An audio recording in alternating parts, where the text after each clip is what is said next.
নমস্কার বন্ধুরা, আমার কুকিং চ্যানেলে আবারও সবাইকে স্বাগত। আজ আমি আপনাদের জন্য নিয়ে চলে এসেছি দোকানের মতো একদম পারফেক্ট খাস্তা সিঙ্গাড়ার রেসিপি। শীতকাল মানেই প্রচুর পরিমাণ ফুলকপি, তাই আজকে ফুলকপি দিয়ে একদম খাস্তা সিঙ্গাড়া কিভাবে বানানো যায় সেটা আমি আপনাদের করে দেখাবো। ফুলকপির পুরটা বানানোর জন্য আমি এখানে একটা ভাজা মশলা রেডি করে নেব। তার জন্য একটা ফ্রাইং প্যান গ্যাসের মধ্যে বসিয়ে দিয়েছি। ওর মধ্যে দুটো এলাচ, একটা দারচিনির টুকরো, দুটো লবঙ্গ, 1 চামচের মতো ধনে, 1 চামচের মতো জিরে আর হাফ চামচের মতো পাঁচফোড়ন দিয়ে ভেজে নামিয়ে ঠান্ডা করে হামাম দিস্তায় গুঁড়ো করে নেব। তারপরে সিঙ্গাড়াটা বানানোর জন্য ময়দাটা মেখে এক সাইডে রেখে দেব। প্রথমে আমি একটা পাত্রের মধ্যে 1 বাটি মতো ময়দা নিয়ে নিয়েছি। ওর মধ্যে বাড়িতে তৈরি করা 2 চামচের মতো ভর্তি করে ঘি দিয়ে দেব। এখানে ঘিটা দিতে হবে, আপনারা চাইলে সাদা তেলও দিতে পারেন। ঘি দিলে খাস্তাটা খুবই ভালো হয়। 2 চামচ ঘি দেওয়া হয়ে গেলে এতে দিয়ে দেব স্বাদ মতো লবণ, অল্প একটু চিনি। তারপরে সমস্ত উপকরণ খুব ভালো করে মিশিয়ে নেব। হাত দিয়ে ভালো করে 2 থেকে 3 মিনিট ধরে সমস্ত উপকরণ মিশিয়ে নিতে হবে। তারপরে ময়ামটা খুব ভালো করে দিয়ে দিয়েছি। প্রথমে আমার কালো জিরে দিতে মনে ছিল না, তাই কিছুটা কালো জিরে দিয়ে ভালো করে মিশিয়ে নেব। আপনারা চাইলে এখানে কিছুটা জোয়ানও ব্যবহার করতে পারেন।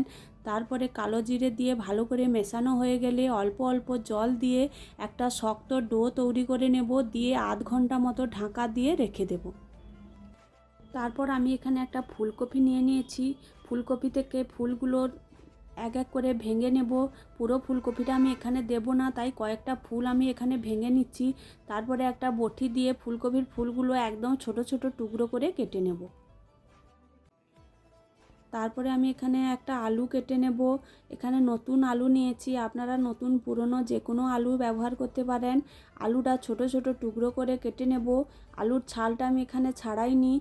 যখন দোকানে সিঙ্গাড়া কিনতে যাবেন আলুর ছাল থাকে, তাই ছালটা না ছাড়িয়ে এইভাবে টুকরো টুকরো করে আমি কেটে নিয়েছি। আলু আর ফুলকপি সব কিছু আমি কেটে নিয়েছি। তারপরে আমি এখানে পুরটা বানিয়ে নেব। প্রথমে আমি একটা কড়াই গ্যাসের মধ্যে বসিয়ে ওখানে কিছুটা চিনেবাদাম নিয়ে নিয়েছি। হাফ চামচের মতো তেল দিয়ে বাদামটা একদম লাল লাল করে ভেজে নামিয়ে নেব। আপনারা চাইলে সিঙ্গাড়ার পুরের মধ্যে নারকেলও ব্যবহার করতে পারেন। নারকেলটাও এইভাবে ভেজে নামিয়ে নিতে হবে। বাদামটা নামিয়ে নেওয়ার পর ওই কড়াইয়ের মধ্যে আবারও কিছুটা সর্ষের তেল দিয়ে দেব। তেলটা ভালো করে গরম হয়ে এলে ওর মধ্যে দিয়ে দেব হাফ চামচের মতো পাঁচফোড়ন আর কেটে ধুয়ে রাখা ফুলকপিগুলো। স্বাদ মতো লবণ দিয়ে লাল লাল করে ভেজে নেব। এখানে হলুদটা আমি এখন দিলাম না, পরে সমস্ত মশলার সঙ্গে হলুদটাও আমি দিয়ে দেব। ফুলকপিগুলো প্রায় ভাজা হয়ে গেলে ওর মধ্যে কেটে ধুয়ে রাখা আলুগুলো দিয়ে দেব। দিয়ে নেড়ে চেড়ে একটা ঢাকনা দিয়ে দেব। অল্প আঁচে কিছুক্ষণ রান্না হতে দেব। এইভাবে ভাজলে আলুগুলো প্রায় সেদ্ধ হয়ে আসবে। তারপরে ঢাকনা খুলে আবারও খানিকক্ষণ নেড়ে নেব। খানিকক্ষণ নেড়ে চেড়ে যখন আলু ফুলকপিগুলো একদম ভাজা ভাজা হয়ে আসবে, কিছুটা মটরশুঁটি ছাড়িয়ে রেখেছিলাম ওটাও দিয়ে দেব। আর 1 চামচের মতো আদা কাঁচা লঙ্কা গ্রেট করে রেখেছিলাম ওটাও দিয়ে সমস্ত উপকরণ ভালো করে কষিয়ে নেব, যাতে আদার কাঁচা গন্ধটা একদম চলে যায়।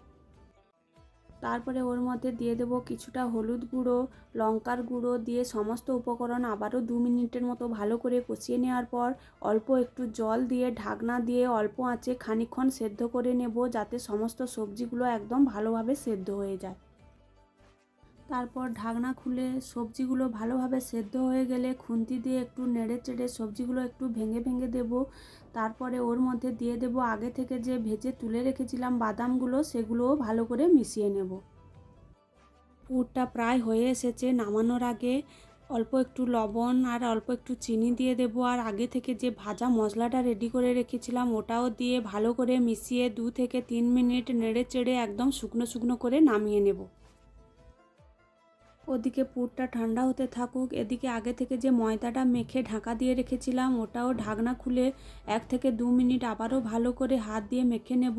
তারপরে লুচি থেকে একটু বড় বড় সাইজের লেচি কেটে নেব, দিয়ে হাত দিয়ে ভালো করে লেচিগুলো গোল গোল করে নেব।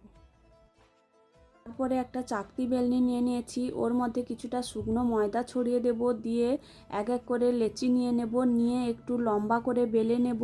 একদম পাতলা করব না, একটু মোটা করে লুচির মতো করে বেলে নেব। নিয়ে একটা ছুরি দিয়ে মাঝখান থেকে 2 টুকরো করে কেটে নেব।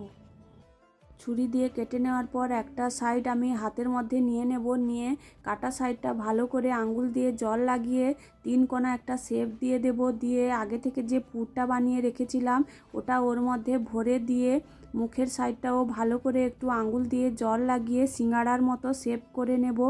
আপনারা যে কেউ বাড়িতে এইভাবে বানিয়ে নিতে পারবেন, খুবই সহজে এটা বানানো যায়। একই পদ্ধতিতে আমি সমস্ত সিঙ্গাড়াগুলো এক এক করে বানিয়ে নিয়েছি। আগে থেকে গ্যাসে একটা কড়াই বসিয়ে ওর মধ্যে কিছুটা সাদা তেল দিয়ে গ্যাসের আঁচটা একদম লোতে করে রেখেছিলাম। তারপরে তেলটা হালকা গরম হয়ে গেলে আগে থেকে বানিয়ে রাখা সিঙ্গাড়াগুলো এক এক করে ছেড়ে দেব। একদম লো আঁচে সিঙ্গাড়াগুলো ভেজে নিতে হবে, তাহলে সিঙ্গাড়াগুলো খুবই খাস্তা হবে। লো আঁচে 10 থেকে 15 মিনিট ধরে সিঙ্গাড়াগুলো উল্টে পাল্টে একদম লাল লাল করে ভেজে নেব। একদম লো আঁচে সিঙ্গাড়াগুলো 10 থেকে 15 মিনিট লাল লাল করে ভেজে নিয়েছি। এবারে নামিয়ে নেব। নামিয়ে নিয়েই এই শীতের রাতে গরম গরম 1 কাপ চা বা টমেটো সসের সাথে পরিবেশন করুন। একদম দোকানের মতো খাস্তা সিঙ্গাড়া। আমি এখানে আপনাদের একটা ভেঙে দেখাচ্ছি কতটা খাস্তা হয়েছে। এইভাবে আপনারাও খুব সহজে বাড়িতে বানিয়ে নিতে পারেন। ভিডিওটি ভালো লাগলে আমার চ্যানেলটি সাবস্ক্রাইব করে দেবেন।